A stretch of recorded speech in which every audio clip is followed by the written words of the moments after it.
Namaste and good morning. We'll start with the prayers. Om Gurur Brahma Gurur Vishnu Gurur Devo Maheshwaraha Guru Sakshat Parabrahma Tasmai Shri Gurave Namaha.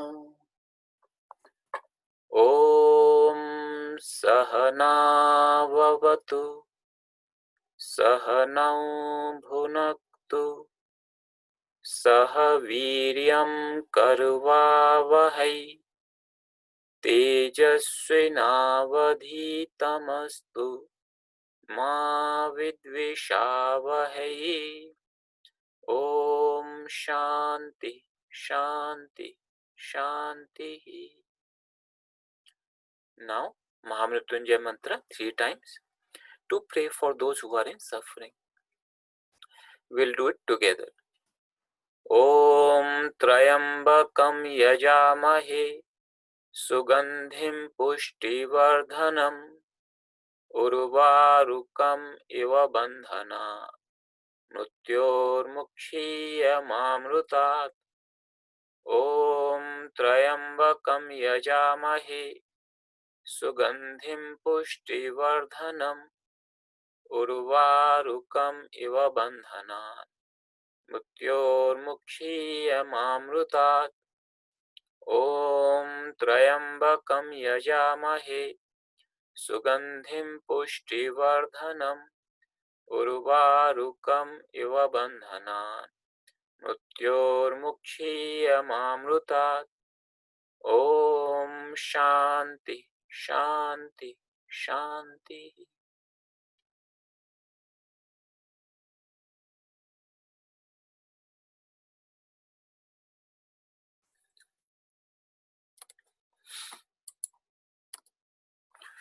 Welcome everyone.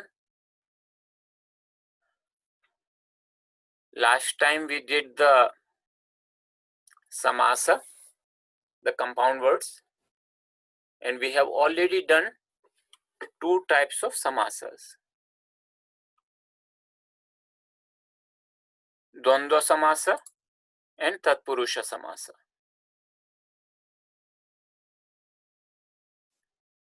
Today we will change the track a little bit and we'll look more into the verbs.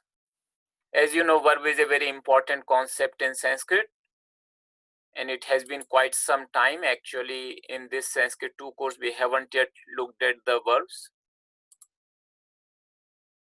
And just to make sure that Miss Verb doesn't become unhappy with us, we'll touch base upon the verb or the dhatu. So, if you remember from the last course, which I hope you still remember,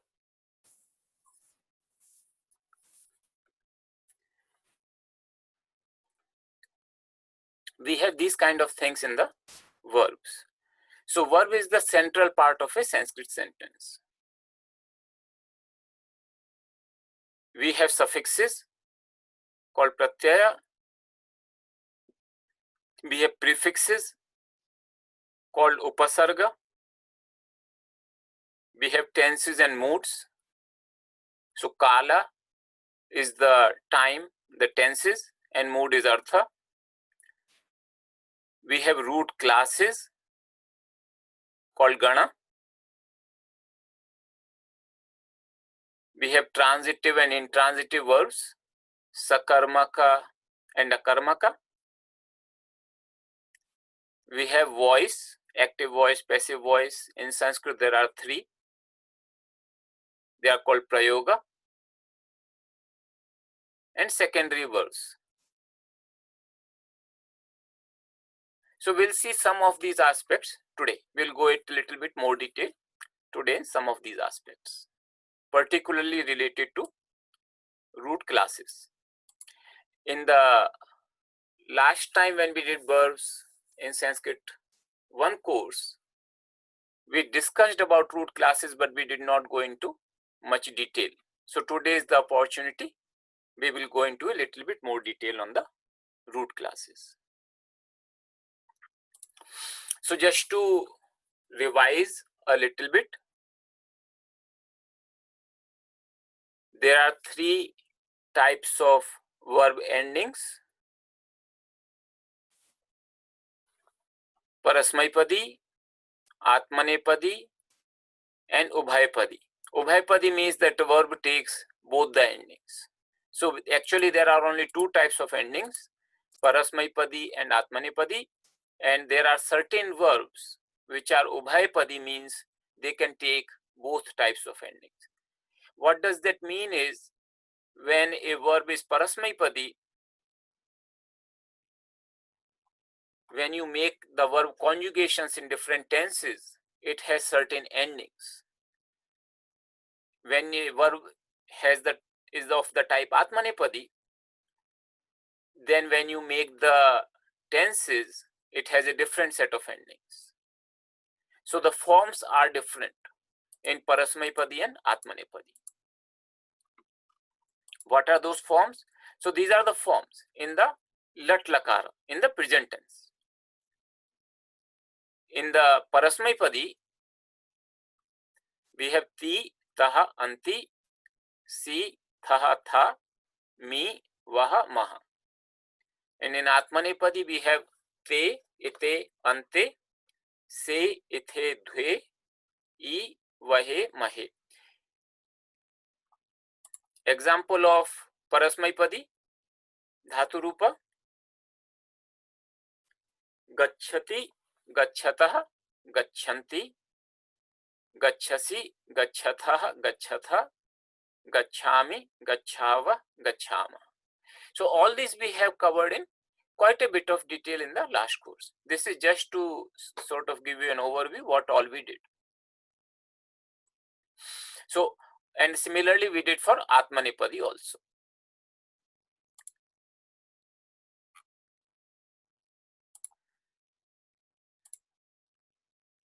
So first, I just want to again touch base upon tenses and moods in Sanskrit. So in Sanskrit, there are 10 tenses and moods. I'll just make sure that we have the page width so that everything is visible.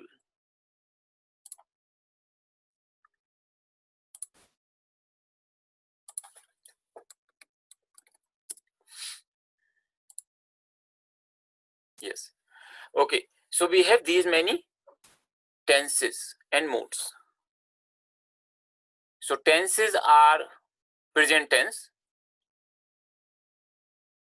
known as Vartamana in Sanskrit, and it's so every tense has a nickname starting with Lakara. So Panini prescribed these nicknames starting with Lakara, and in general when you say Lakara, it means tense and moods. So in the verb, it is very common to say what is the Lakara when you are identifying a tense or mood. It simply means what is the tense or mood corresponding nickname which starts with La. So present tense, and then there are three types of past. As I told you that these three types of past, they have different forms and slightly different connotations. That subtlety in the meanings is lost. So today, when we translate them, when we understand them, we just understand as a past tense. But the forms still continue to this day, so we have to understand the forms.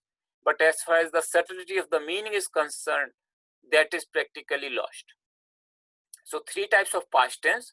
The most common is called lang. That is the most common.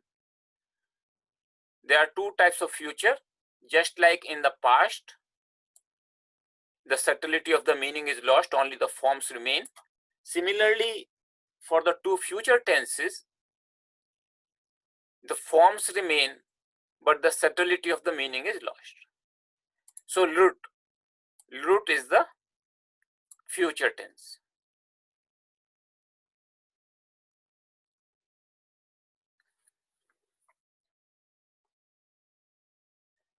which is most commonly used out of these two. Then we have moods, imperative, called lot lakara. And when I say imperative here, it simply means that it is the closest translation possible. If you go by the technical definition of imperative in English or Latin moods, the Sanskrit definition may not perfectly match with that. It is the closest. So that's where the imperative is there. So always understand, when we are learning Sanskrit, we learn Sanskrit as per Sanskrit rather than as per English. We are using English as a medium to learn Sanskrit, but we cannot have one-to-one correspondence. That is probably true in any two languages. So these are the closest translations of the tenses and moods, but every language has its own subtleties, how the tenses are used and moods are used. And same thing is with Sanskrit. So then we have potential mood.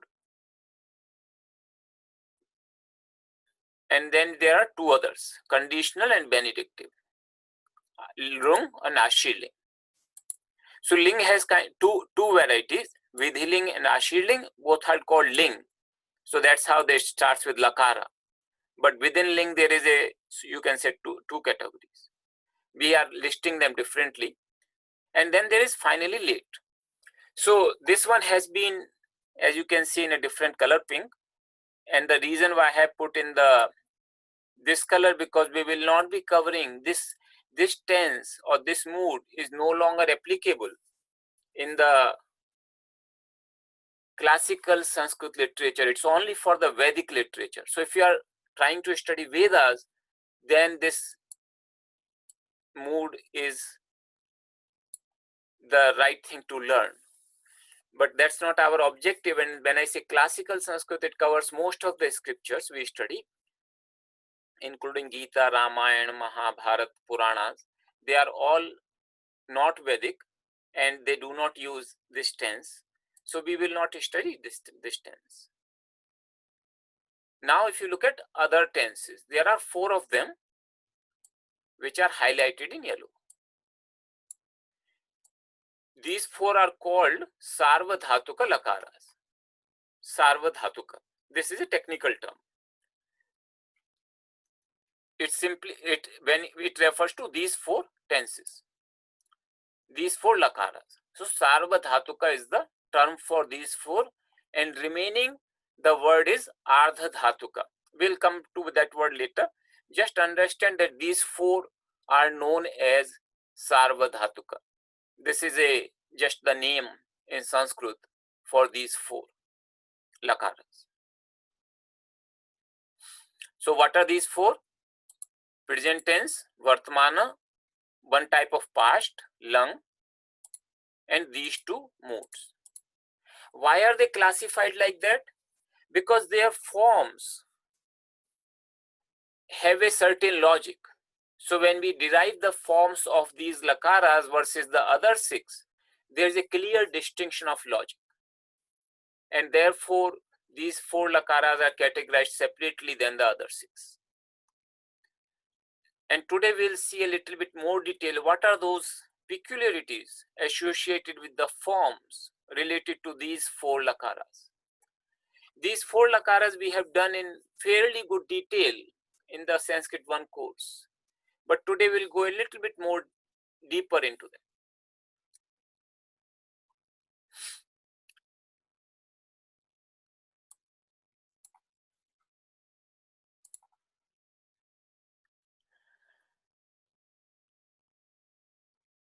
So for now, just remember that these 10 lakaras, and out of these 4 are the Sarvadhatuk lakaras. They are just a word, category name is Sarvadhatuka for these 4 lakaras.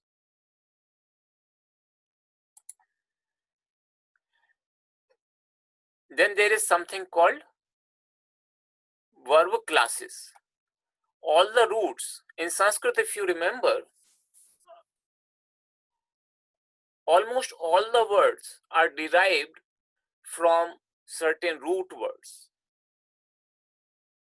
They are called dhatu or roots, and they are in the form of verb.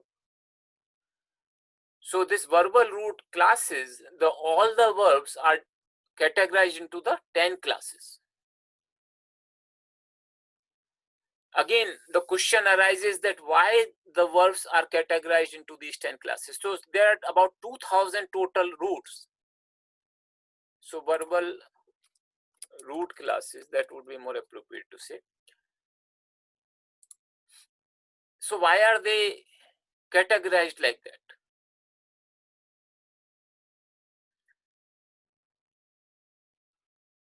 Out of the 2000, so Panini gave a list of all the 2000 roots.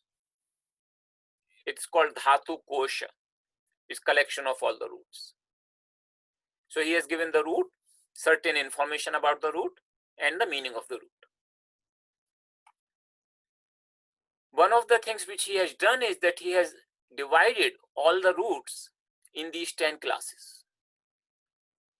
What is the point of dividing in the 10 classes? The point is precisely what I was referring to earlier as Sarvadhatuka. So these 4 lakaras, I told you that they follow different ways of generating their forms versus the other 6. In order to facilitate the forms for all these 4, he has divided all the roots in the 10 classes. So these are for the Sarvadhatuka lakaras. So what happens for those Sarvadhatuka lakaras, for those 4 lakaras? There is a Gana Vikaran, you can say like infix, but infix is not the correct terminology, that's why I'm saying Gana Vikaran. Gana Vikaran is basically just a letter, or in some cases 2 letters. When you make a form, remember like we had ti, taha, anti. These are our endings. These are the endings. Ti, taha, anti, si, taha, tha. So between the verb root and the ending, a letter or a group of letters come in based upon the Gana. So I'll show you an example.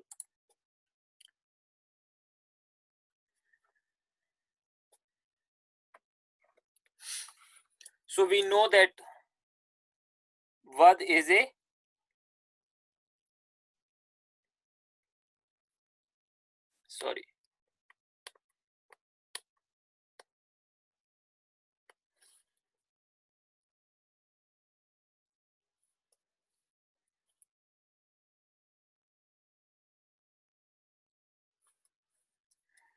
this pen today is not working very well, so I'll just write it with the type.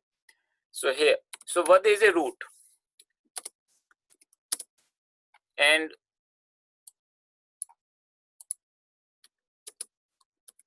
Ti is the ending, and we have the form as Vadati. We don't have Vadati, we have Vadati. So this akara, this additional akara, where does it come from? We said that first, if you remember when we described the last time, we said Vad will give rise to a stem called Vada. This is called stem. And then with the stem, we will combine these forms called Vadati. So that's how the forms will come: Vadati, Gam, Gachati. So there is a 2-step process where you take the root, make the stem, then with the stem you apply these endings. So we discussed these things in the last time. What we did not discuss is that how do you make a stem from a root? How do you make from Vada? How does Vad becomes Vada?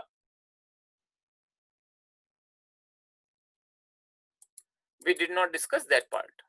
So just 1 second, let me.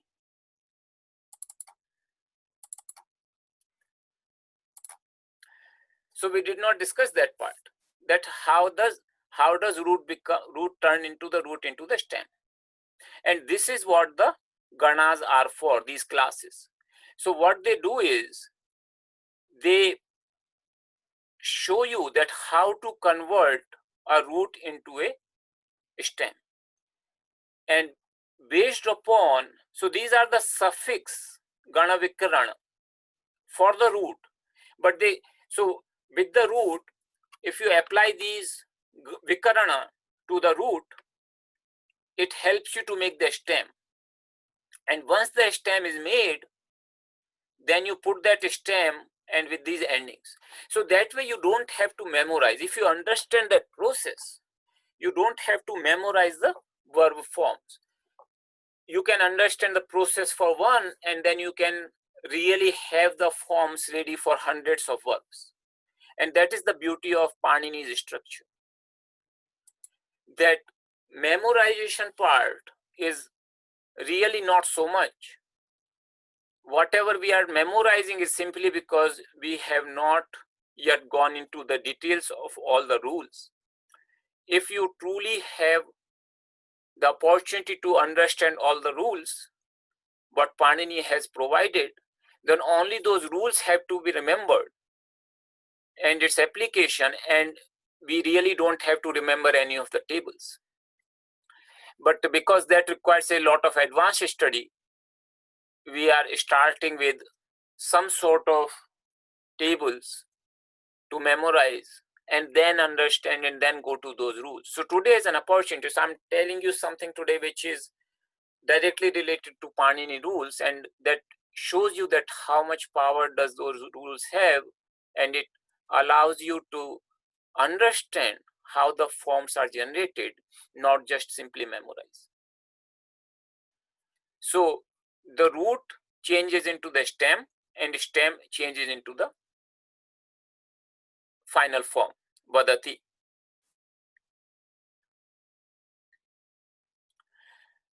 So whenever you have this root plus root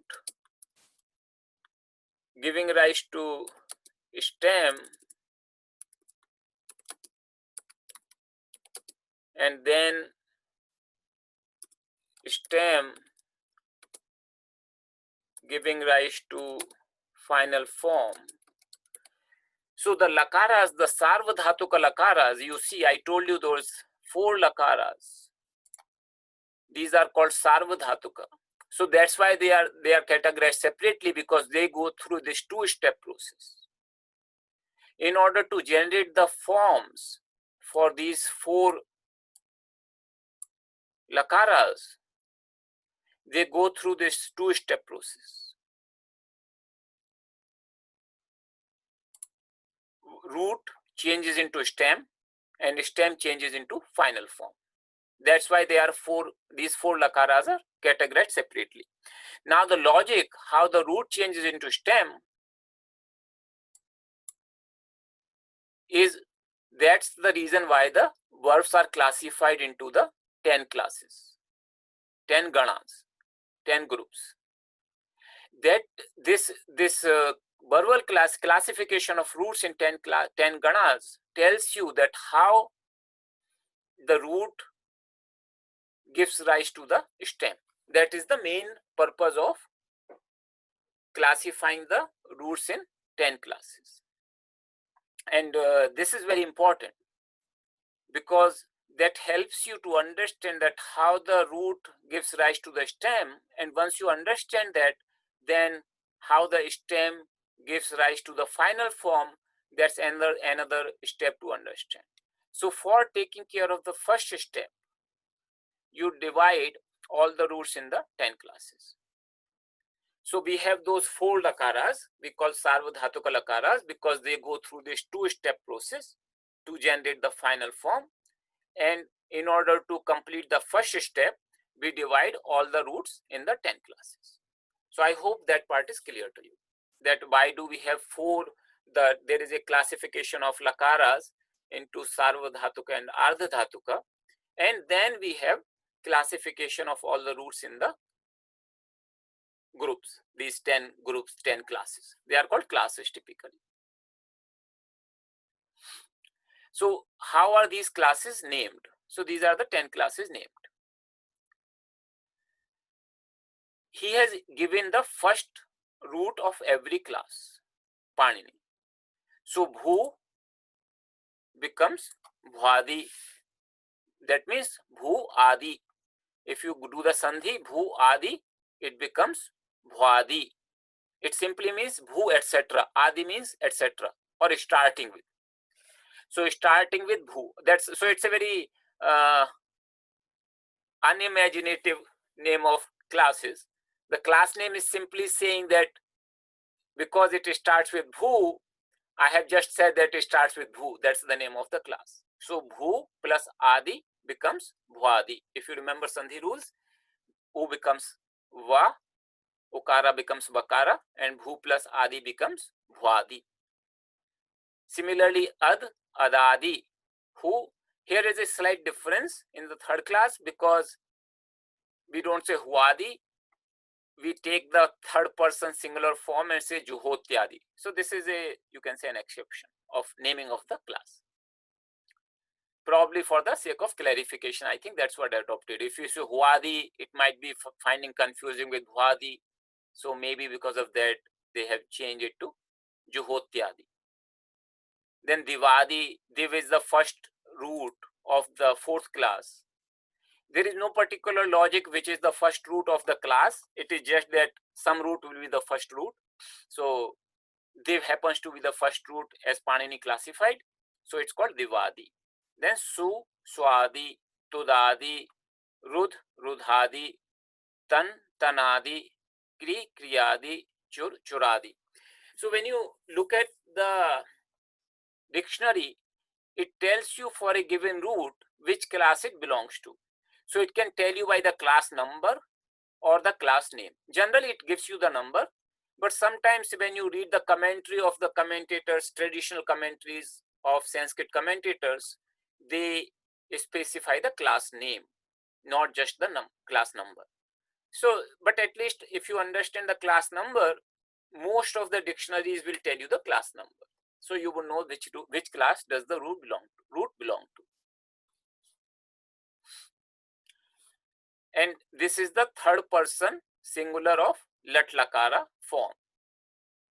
So Bhu Bhavati, we already have done these forms. Bhu Bhavati, Ad becomes Atti, Hu becomes Juhoti, Div becomes Divyati, Su becomes Sunoti, means presses, Tud becomes Tudati, means beats or hits, Rudh, Runadhi, means blocks, Tan, Tanoti, stretches, Kri, Krinati, buys, Chur, Chorayati, steals. So you see every form has the ti in the end. Here it becomes the because of Sandhi rules. But everything has ti, yet the forms look so different from each other because of the stem. And stem is formed root plus Gana Vikaran. So this Gana Vikaran is the one which is responsible for making the stem. So the way you make the stem is root plus Vikaran is stem.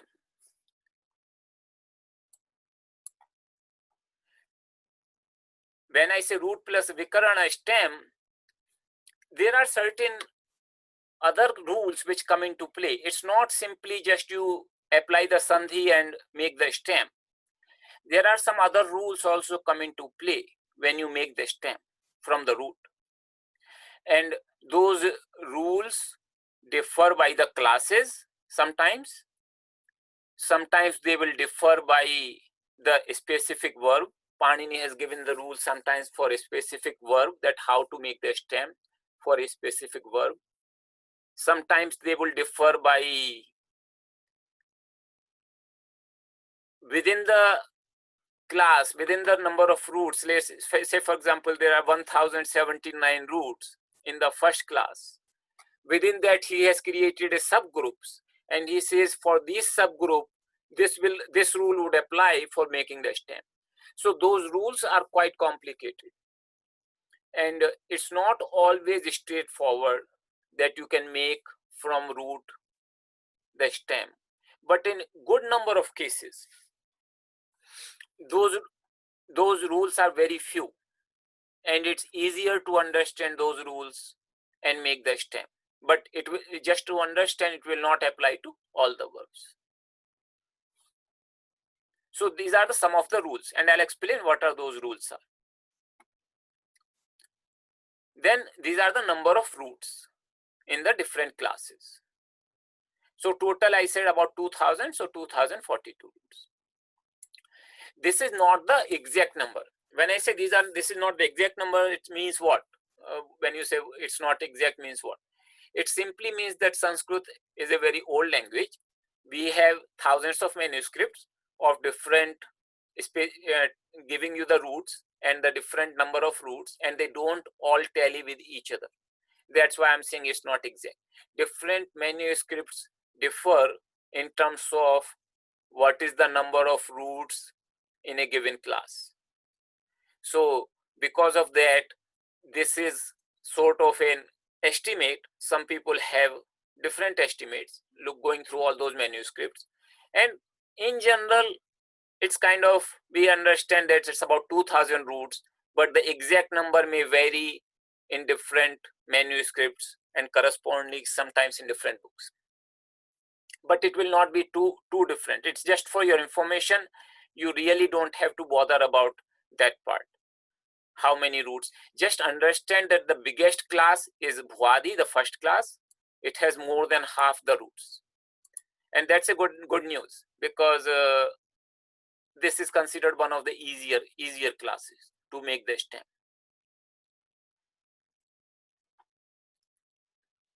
So some of the classes, as you can see, are very small, like 8th class has only 10 roots, and some of them like more than 1000 roots.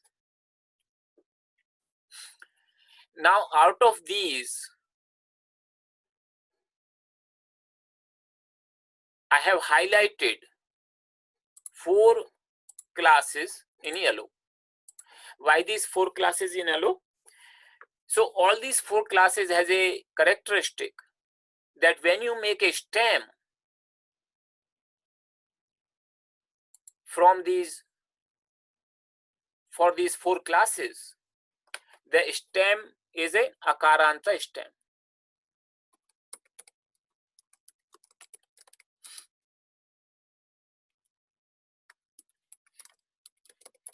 For the classes 1, 4, 6, and 10.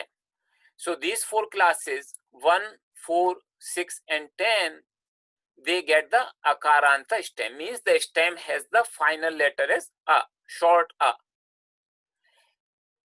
What does that help is because my verb endings are the same no matter what the class is. So I put the stem and the verb ending. And because my verb endings are the same, if my stem has the same format ending in short a, if I understand one such combination, I understand all those thousands of combinations where the stem is ending in akara. So that's the beauty of it. If you then understand one form, you understand hundreds or maybe even 1000 plus forms, and without memorizing.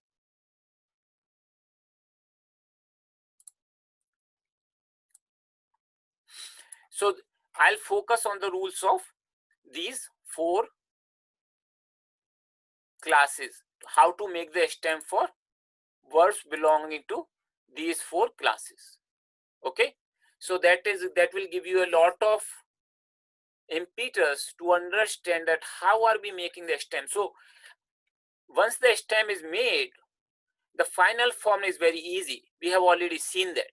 So gachati, gachatah, gachanti. We already know how to make the final forms. Gacha is the stem here, and all you simply do is just keep adding the endings. It's very easy. So main thing is to understand how to make the stem. Particularly when the stem is akaranta, to add the final forms is really easy.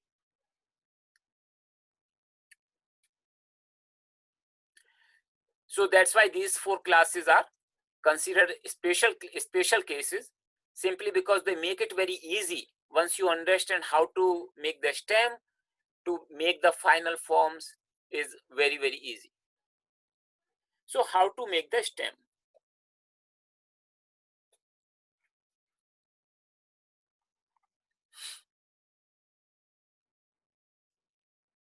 It says guna of the root. What does guna of the root mean? If you look at the Sandhi rules,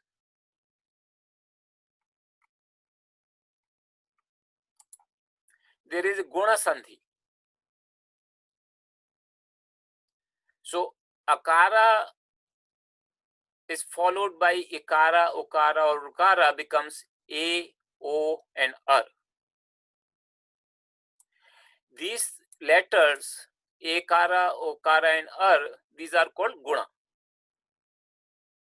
So when I say guna of the root, that means if the root has this vowel, ikara, okara, or rukara, it will change into ekara and okara and ar.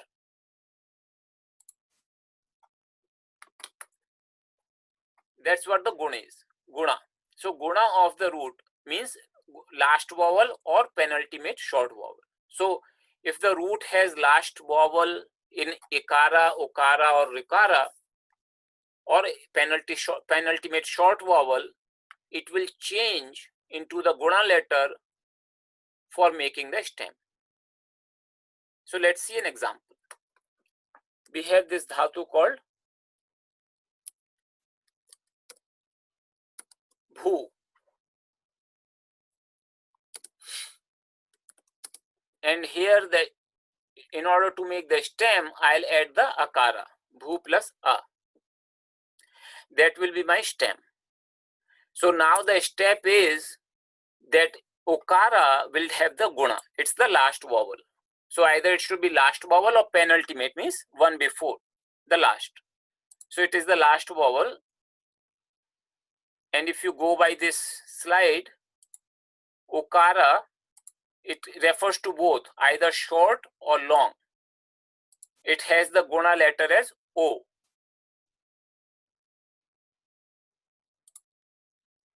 So it becomes basically, it becomes O plus A. Now O plus A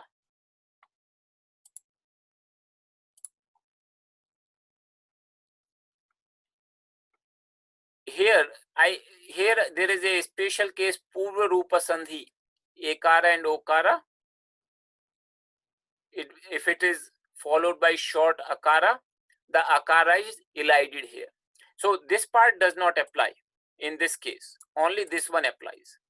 So okara changes to av. As you see, okara when it even though here our sandhi rule says that it should not follow the short akara, but while making the stem, this exception is not applicable. So that means it is followed, okara follows any vowel, will change into av. So it becomes av. O becomes av plus a. And then my stem would become bhava. And now if I have to make forms, all I have to do is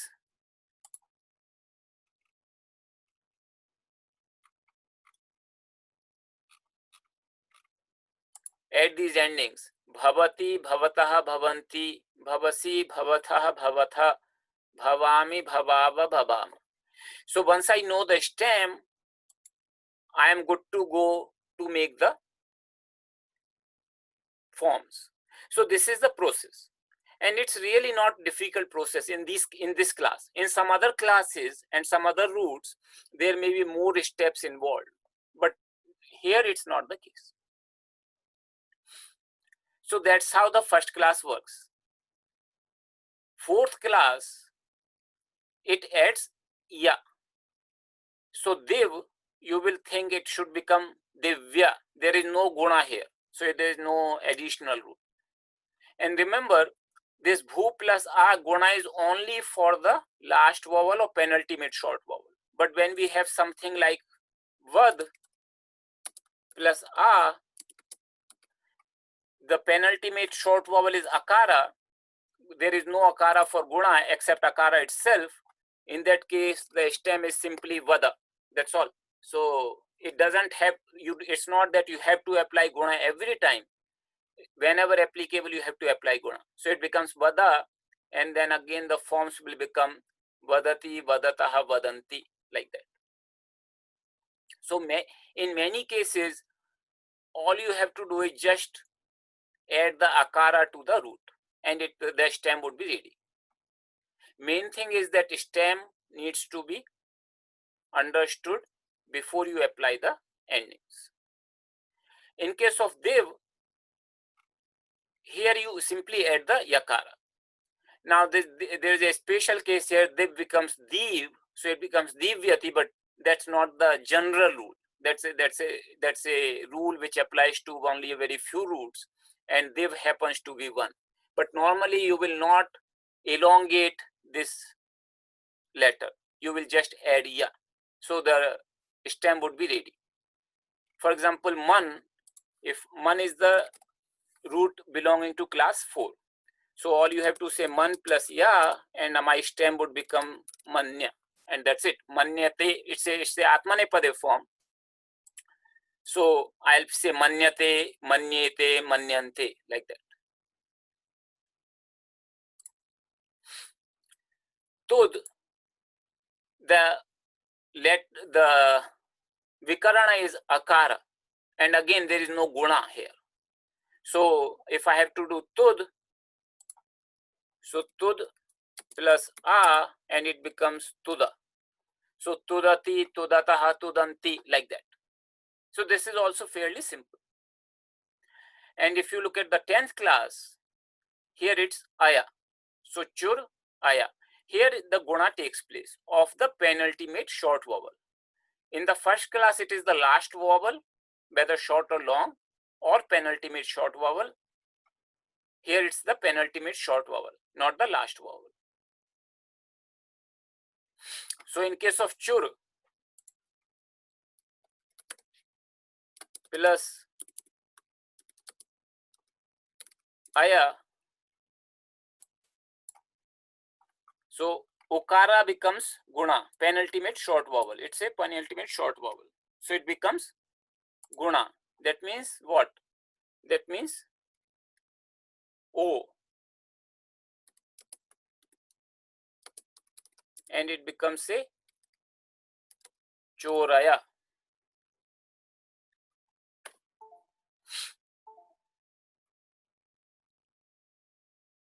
Choraya is the stem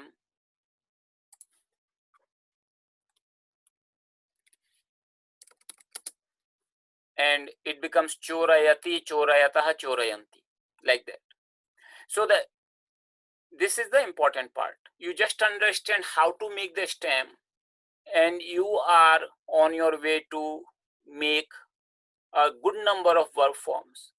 So in these 4 classes, making the stem is easy. That is one thing. Once the stem is made, generating the final forms is very easy because it ends in akara. In other classes, the process is a little bit more complicated, and we will not cover that part, at least not now. But I just wanted to give you an insight into this Sanskrit grammar strength, that how all these thousands of roots, people do not memorize all these roots. People understand the rules, and then they understand how to apply those rules.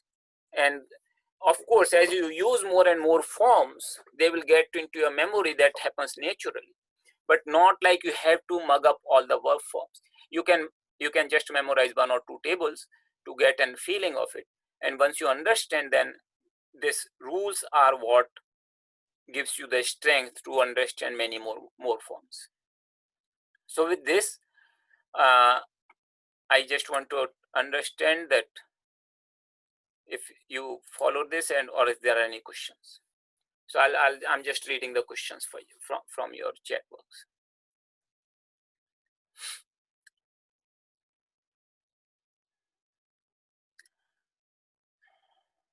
Okay, so there's a question under verb form 8. Why does O in Tanoti have this accent above it? So that's a wrong. Here also there is an accent, and that should not be there. Tanoti and Sunoti also. So thank you for pointing it out. It should not be there. What does penultimate mean? Penultimate means one from the last. So I hope with the example you understood. Like in chur, last letter is refa, and penultimate is okara. So one before the last. That is the penultimate. There is a question, how Gana Vikarana is determined, or every class has a Gana Vikarana established. They have established. You don't determine it. It's already established for every class. The question, 0 grade is becoming Guna by adding an akara in front. Aram Baba, please expand upon your question. I'm not able to understand this. So there is a question, why was Guna Sandhi done for Bhu instead of Yana Sandhi? So Bhu here, if you go by the Sandhi rule, it should have become Bhua, Bhuadi instead of Bhati rather than Bhavati. So there, as I told you, in order to make a stem, there are more rules than simply Sandhi application. And one of those rules says that before you apply Sandhi, you make Guna. So that's an additional rule which happens. That's why we do Guna first. It's not Guna Sandhi. You replace the Okara by Okara, because the rule says that replace this last vowel or penultimate vowel by the corresponding Guna. So you replace it, and after that you apply whatever Sandhi is applicable. So that's how it works. Not that we are doing the Guna Sandhi versus Yana Sandhi.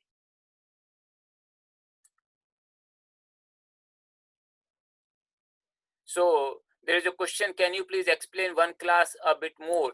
Can please specify? I hope I just explained it again. That should have taken care of it. But if you have further question, just specify that what exactly is the question. What do you mean by infix? So infix simply means, like here this Vikarana comes as infix. We have not done this class number 7. So that's why we are not doing this part, infix. But there are different rules how these Vikarana is applied in order to make Gana. And for class number 7, it applies a little differently. Otherwise, infix simply means that this Vikarana comes between the root and the final ending ti, ta, anti.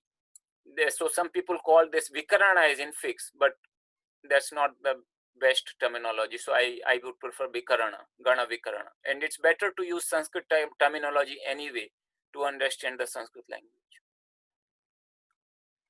The question, in the Bhu example, I did not understand why you add Akara 3 times. Oh, okay. So it's not Akara to be added 3 times. So this is the Bhu example. So Akara is not added 3 times. This is like I'm going through step by step. So this is the first.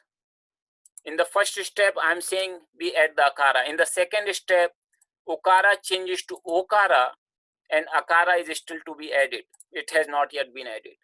In the third step, this Okara becomes Av as per the Sandhi rules, and Akara is yet to be added. And in the fourth step, finally it is added and the final word becomes Bhava. So that's how it is. So it's just I'm showing the step-by-step process. So it's not like sandhi is applied. As I told you, this is not a sandhi. This is a special rule that says you replace ukara by ukara by the guna. So that's how it happens. Okay, there is a question. Why in class 4 the short ikara becomes long ikara? That is a special rule for certain roots. Like div happens to be that kind of root where the ikara changes to ikara, but that's not the general rule. So we are not going into those specific rules of that in this case why it happens, but just to understand that there are certain roots for which additional rules apply, and div happens to be one of those rules.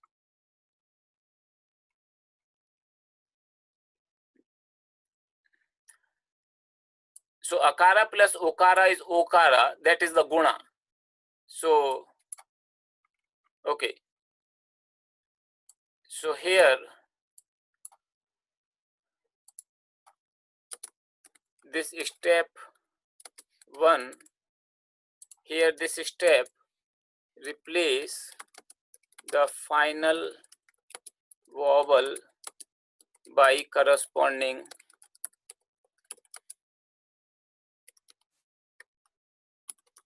guna letter. So there is no sandhi here. It all says that replace the final vowel by corresponding guna letter. So final vowel O, you replace it by O. That is the corresponding guna letter. This is the sandhi of O changing into Av.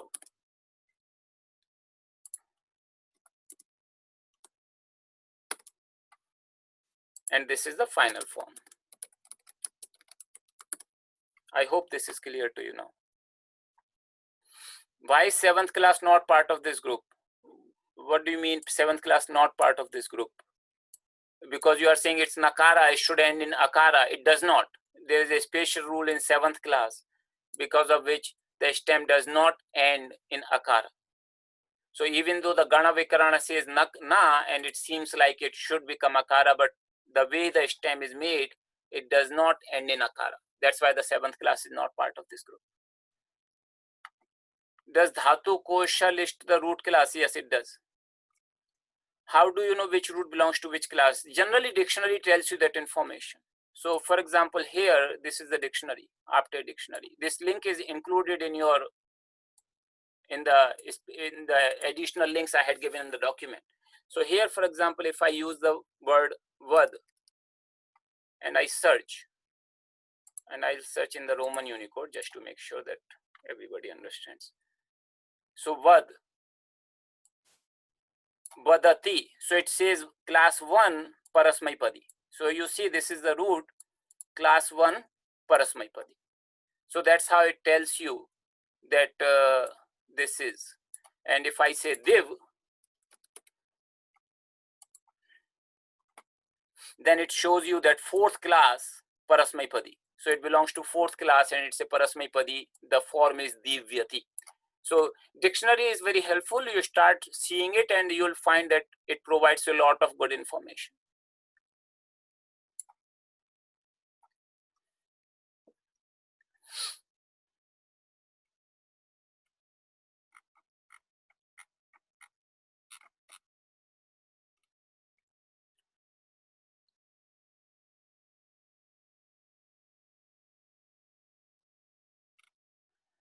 Chorayati first has an inflection. What is it? Is it chor or chor? I think that inflection should not be there. I'll remove it. Chorayati. So sorry about that. It should not be there.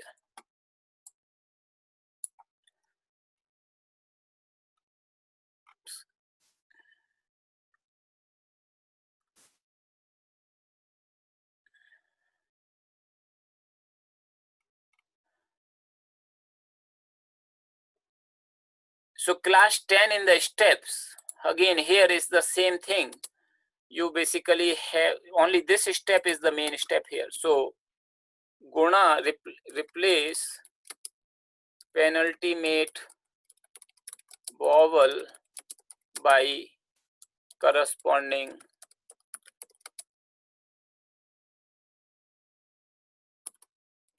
guna letter. That's what we have done. So here if you look at chuk, this is chur, okara has been replaced by okara, penultimate vowel by corresponding guna letter. So that is the, and then then you have to just add it up, choraya.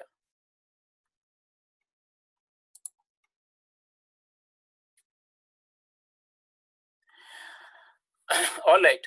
So I hope, and remember this, I'm telling you not necessarily that you have to understand how to make a stem of each and every root, but just to give you a feeling of that how does Sanskrit work when we start learning the real rules, that the memorization becomes less and understanding becomes more. It is just like if you are studying chemistry. In the starting, you have to learn formulas, equations, balancing of the equations, and then as you grow a little bit more advanced, you learn periodic table, atomic structure, and you understand that how a certain formula only is possible, other formula is not possible. So it works something like that. If you go through verbal roots, classes, Panini rules, then all the memorization doesn't need to take place. You can understand everything. But in order to, in the starting steps, you cannot start with that. Just like when you start the chemistry, you cannot go with the very basic concepts and explain everything from there. So with this, again, as I said, you don't have to worry about each and every root because some of the roots do follow additional rules and the stem formation will not be such a straightforward thing. But in many cases, it will be. And that should give you a feeling that, okay, you kind of understand how the things are working. What does class mean? When you see the dictionary, what does class mean? Secondly, so with this, I will take the class exercise and see if you can. Okay, so this is the class exercise. I hope it will be okay for you to do that. Okay, so what is the class exercise here? For the roots mentioned in the column root for exercise. So this is the column root for exercise. Please write the stem and lat lakara forms. So lat lakara, you know, titaha anti, we have done multiple times, and as well as atmanip. So I have given this root belongs to which class? Man, this is atmanepadi, so you have to apply the atmanepadi endings. And wish, this is the parasmaipadi belonging to sixth. I have not given a 10th class root because it's the class work. So, but you understand the concept once you understand the stem formation. So this is the class work for these three roots. Only for lat lakara, please write the present tense verb forms after making the stem. So specify the stem and the lat lakara present forms. Okay. So right now it is 10 o'clock. In probably 10-12 minutes, we'll gather again. Thank you. Welcome back, everyone. So this one here, the only this particular one had a step for making the stem, and that step was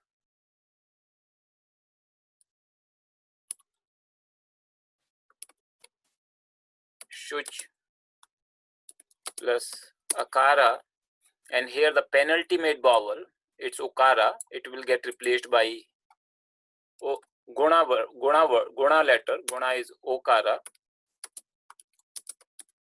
and then this is the stem. So stem will be shocha. So shochati, shochataha, shochanti, like that. This is pretty straightforward. Man plus ya, manyate. So it will become man plus ya, manya. This is the stem. And here also the stem is fairly straightforward. Wish plus a, Vishati. So Vishati, Vishatah, Vishanti, Vishasi, Vishatha, Vishatha, like that. Okay. So this was our exercise. Another thing I want to tell you is this, that a root can belong to more than one class. So there are some special cases where a root can belong to more than one class. Dictionary normally tells you that how many classes does the root belong to. And as you can imagine, if a root belongs to multiple classes, its form, it will have multiple types of form, and those forms will be different for one class from another. And that's primarily the reason, if you look at why the root belongs to multiple classes, because there are so many forms which are available for that root. Those forms are derived to make that root available for multiple classes. An example: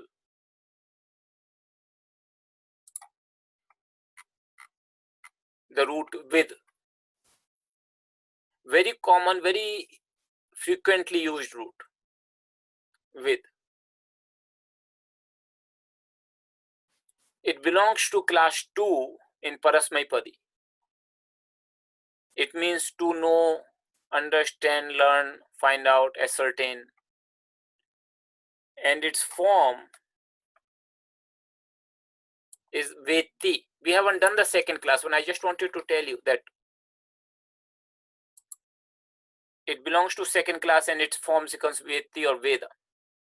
And in Gita, I gave an example, Ya enam Veti Hantaram, one who knows, one who considers. This is the one. So one who knows, or one who understands, one who ascertains, one who considers the soul of capable of killing. So this is the Veti, second class. It also belongs to, the same root belongs to fourth class, Atmanepadi. So here in the second class it's Parasmaipadi, but in the fourth class it becomes Atmanepadi, and that can happen. So root can not only belong to multiple classes, its meaning can change, its form also can change. So here the meaning changes quite significantly. It means to be or to exist. As you see here, it's to know, to understand. Here it's to be, to exist. And the one example in Gita is Nasato Vidyate Bhavo. The unreal has no existence. Then it belongs to sixth class also. So Vidya, you can understand here Vidya. If you add Ya with Vidya. So this is pretty straightforward to make the stem. But so stem part is pretty straightforward. I just wanted to highlight that it belongs to different classes. Then it also belongs to sixth class. And it's Ubhayapadi, means it takes both Parasmaipadi and Atmanepadi. And here there is a special rule. Instead of Vidati, normally you would expect it should become Vidati, but it becomes Vindati. And that's where I told you that the rules which I'm telling you for generating the stems, those are very general rules. There are many other rules which come into play for many verbs. You don't have to be bothered about that, what all those rules are. Just to understand that's how the system is, that's how the process works. So whenever you find that, okay, it belongs to this class but it doesn't seem like following this rule, please understand that there may be other rules which are applicable, which are not in the scope for this course, Sanskrit 2. When we go to advanced when and if, then those rules can be studied. So here it belongs to sixth class and it becomes Vindati or Vindate. So this Gita example, Swakarmana tam abhyarchya siddhim vindati manavah ekam apyasthitah samyak ubhayor vindate phalam. And here the meaning changes. It means to get, to obtain, to acquire. It also belongs to seventh class, and there it is Atmanepadi. So to know, it meaning is to know, to understand, which is similar to as it was in the second class. And the form becomes Vinte. This is very uncommon. So even though it belongs to 7th class, but this usage of with dhatu in the 7th class is very rare, and I did not find an example to give it to you. 10th is also not common. It also belongs to 10th class, Atmanepadi, and its forms becomes Vedayate. So this is an example I found from Ramayana. It means Vedayate, to inform. We will include all these examples in the class notes so that you can study them and understand how these things are working. Then there is this verse somebody has created where it gives you the different forms from different classes of the same root. Vetti Sarvani Shastrani means one knows all the scriptures. Vetti, 2nd class. Garvas Tasyana Vidyate. For him, pride does not exist. That means there is no pride in him. Vidyate. Vinte Dharmam Sada Sadbhi. So this is 4th class example. Then Vinte Dharmam Sada Sadbhi. Vinte is the 7th class. By the good people, dharma is well ascertained, well understood. Teshu Pujam Cha Vindati. This is the 6th class. Vindati. They obtain the worship of the people. So this is, of course, I took an extreme example where the root belongs to 5 different classes. That's not common, of course, a root belonging to 5 different classes. But a root belonging to more than one class, it's fairly common.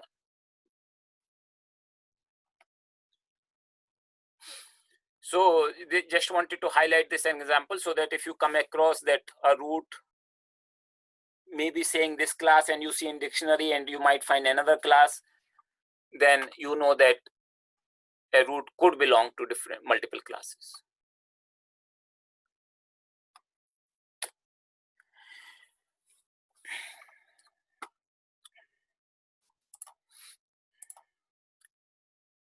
So I wanted to announce something which I did in the scripture class also this Saturday, but again in this class. We will be creating a WhatsApp broadcast list, and we will use it for our communications regarding reminder about the classes when an important file is uploaded or updated, or any other important communication about the classes. So let's say any other, not necessarily. So all formal or important communications, they will still happen by email. So this is basically primarily for reminder, and I received some email where people have expressed their concern that they don't want to install WhatsApp on their phones, and that is fine. You don't have to install WhatsApp because we will not be sending any important messages using WhatsApp. It will be primarily for some informal messages like reminder about the classes.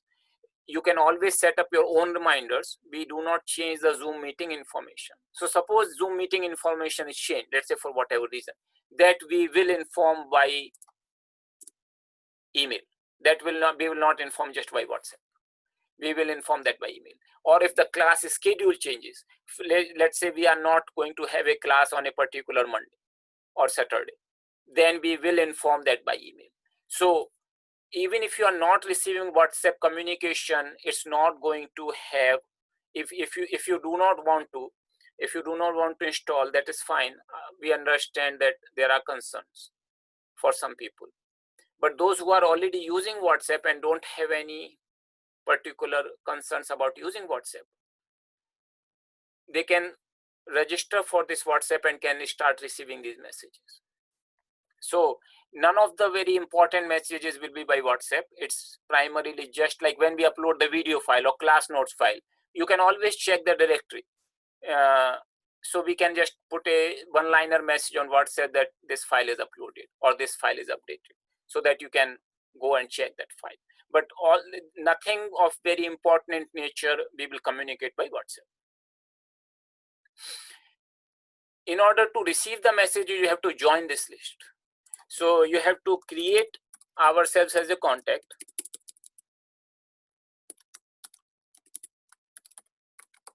please add us as a contact and send us a WhatsApp message. So this is an important step. You have to add us as a contact in your contact list and send us a WhatsApp message on this with the following information, your name. Another thing is that this is a WhatsApp list, not a WhatsApp group. So nobody else will be able to see your information or will be able to send you a message. So you will not get any spam or any kind of thing. Only Kriya Yoga Institute can send you the message. So this is because there was a request from many people that email is kind of unwieldy for them. And for us also, it's a lot of work to send an email compared to a WhatsApp message. So that's why we decided for all the non-important communication, all the non-informal communication, we will use WhatsApp. So for the reminder, please understand, you can set up your own reminders. We are not changing the time, day, or the Zoom meeting information. If and when it should change, we will inform that information by email. So just wanted to make sure that this is communicated.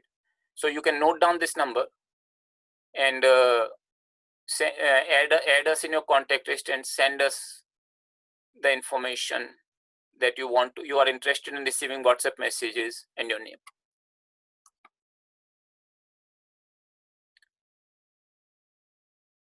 I'll show you the homework.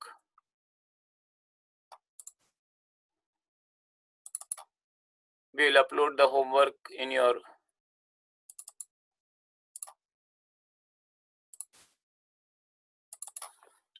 so one homework is this.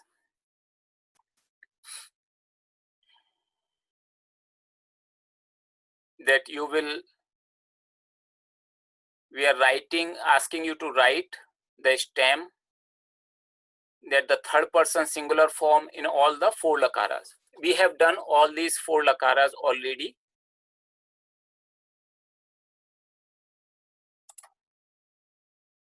And all you have to do is, you have to put the third person singular form of let lakara, lang lakara, lot lakara, bedne lakara. So you can check your tables. Once you make the stem, it should be pretty straightforward process. So these are the 12 roots. So you can check how to make the stems, and then you can make the stem and then put the forms. Once you understand the third person singular form, you can practically generate the whole table of 3 by 3. So third person singular form is considered key form. So that's why we are not asking you to do the whole table here. Then 18, 19, and 20 is simply lesson 2, 3, and 4 from Sanskrit Subodhini, this book. So there are 3 lessons, 2, 3, and 4. There is solution available on this link and audio of the exercise. This is important. So please always hear the audio. That will give you an indication that how does the Sanskrit sound. And this has been done by the author himself. So pretty good pronunciation. And I would always recommend you to get a feeling of how the Sanskrit sounds looking at the exercises.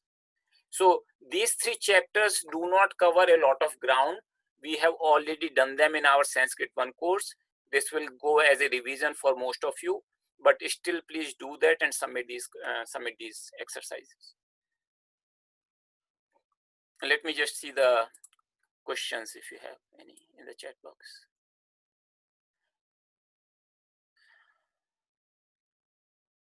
So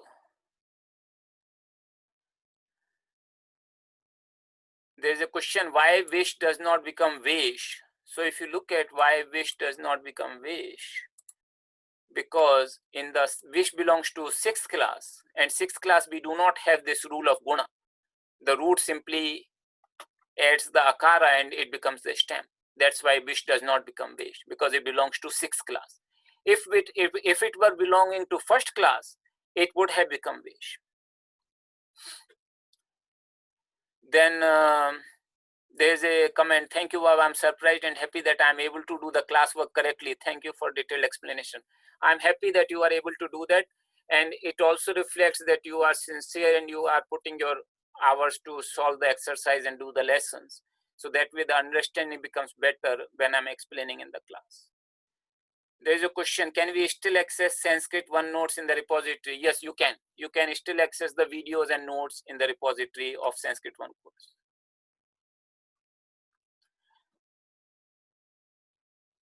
There is a question, can we have the English translation of the example at the end of with multiple usage? I have given them and we will include them in the class notes. Will it be okay to submit homework by WhatsApp? Would be easier many times. Please no. We will not want have the, because we want for us to check the homework or any questions, we primarily would be using the email, because that gives us single platform to reply to you, and WhatsApp does not have, WhatsApp can have text only. So if you want to have tabular for information or those kind of things in the email for us to also record, it is easier.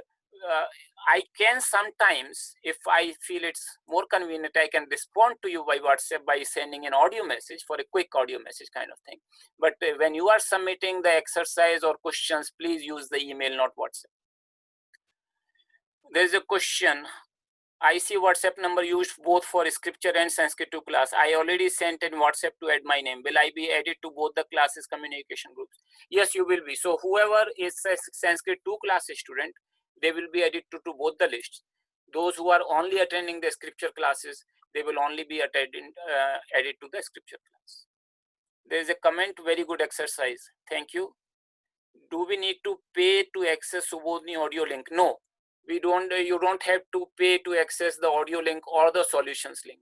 Both are available free. Okay, so with this, I also wanted to take a lot of questions have come related to Samasa from the last class. We don't have time for that, but I'm happy that some of you are sending the questions. I will request all of you to, whatever questions you may have, please do send. And some of you who are still doing the class 1 exercise, feel free to submit those also. And if you have any questions related to those.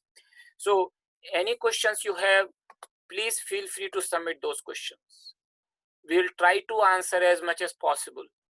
And that way your understanding will become clearer. More you work on the home, more you solve the exercises, more you would be able to follow when I'm taking the classes. Otherwise, soon it can become overwhelming. So we are only doing once in a week practically for the exercises.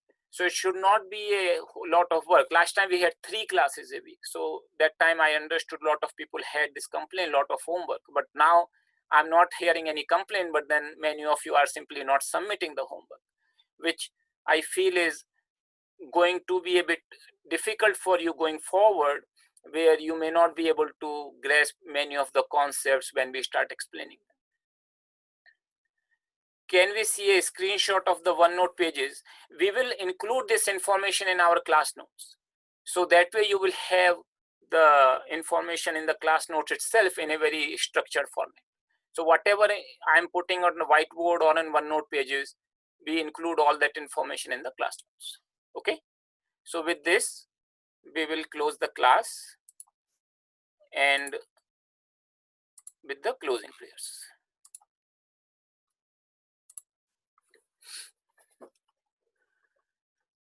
Sarve bhavantu sukhinah, sarve santu niramayah, sarve bhadrani pashyantu, ma kaschid dukkha bhag bhavet. Om Purnamadaha Purnamidam Purnat Purnamudachyate Purnasya Purnamadaya Purnamevavashishyate. Om Shanti Shanti Shanti. Thank you everyone.